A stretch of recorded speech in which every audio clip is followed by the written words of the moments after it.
Tuhan adalah gembalaku, takkan kekurangan aku. Saudara-saudara terkasih di dalam Kristus, selamat pagi. Salam jumpa lagi dalam Sabda Siap Saji Jumat 16 Desember 2022, hari biasa pekan ketiga Advent. Marilah kita berdoa. Dalam nama Bapa dan Putra dan Roh Kudus.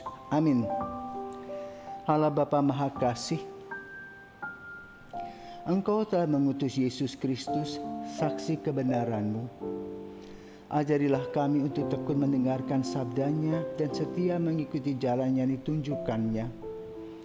Sebab Dialah yang hidup dan berkuasa bersama Dikau dalam persatuan Roh Kudus Allah sepanjang segala masa. Amin. Tuhan bersamamu dan bersama rohmu.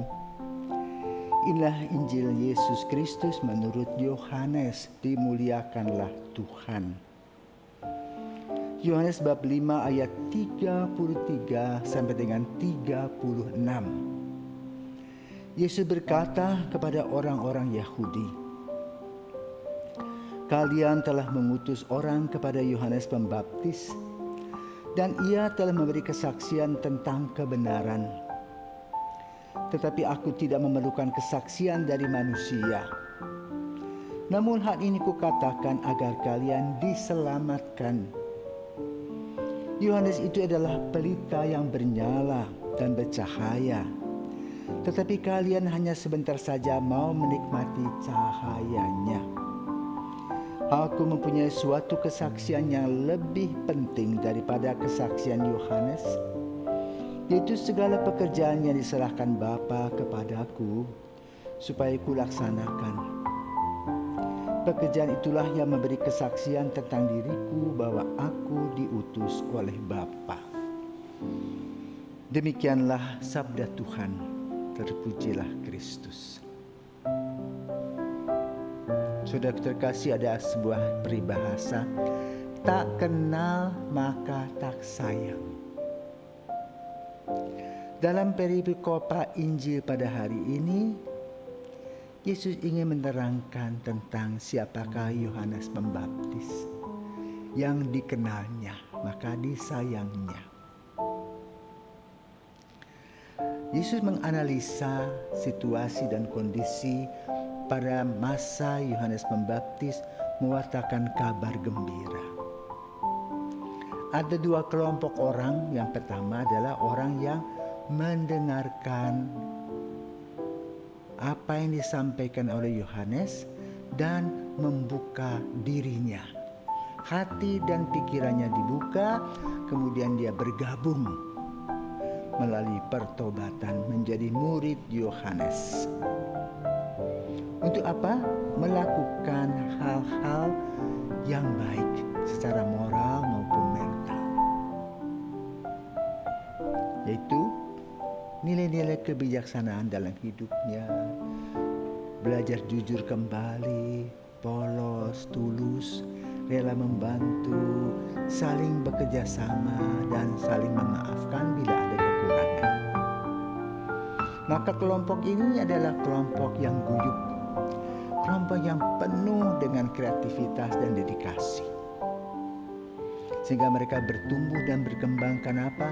Saling mendukung dan mengingatkan. Sementara yang kedua adalah kelompok orang yang cuek bebek, tidak peduli. Padahal Yohanes Pembaptis membawa cahaya sebagaimana dikatakan oleh Yesus pada hari ini. Yohanes adalah pelita yang bernyala dan bercahaya, tetapi kamu hanya sebentar saja mau menikmati cahayanya. Kenapa? Setelah engkau melihat, engkau meninggalkannya. Kenapa meninggalkannya? Ternyata berat rambu-rambunya. Tidak lagi boleh berjudi, tidak boleh mempunyai lagi wil atau pil, berselingkuh, tidak lagi boleh korupsi. Ya, berat.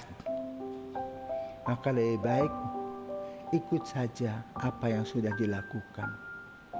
Menikmati dunia ini sesuai dengan nafsu-nafsu badaniah kita.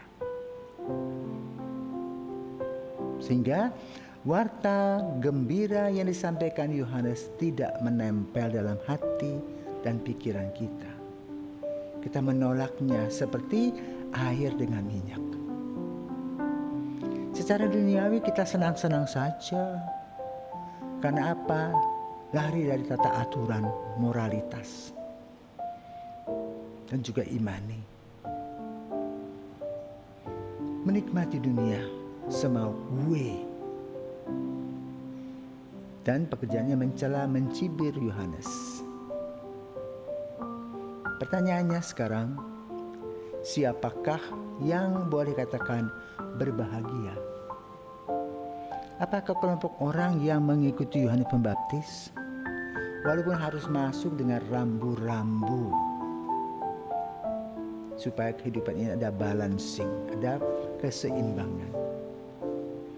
Atau kelompok yang kedua yang masa bodoh, menikmati dunia ini, mengambil uang orang lain dalam ketidakjujuran, ketidakberesan, sikut menyikut dan sebagainya, menggunakan hukum rimba. Apakah senang atau bahagia? Bagi mereka yang mau berbahagia, mari ikuti Yohanes Pembaptis sebagaimana disampaikan oleh Yesus. Bahwa Yohanes Pembaptis mewartakan tentang kebenaran. Bahkan dia mempersiapkan aku sebagai putra Bapa untuk mendapatkan apa? Keselamatan.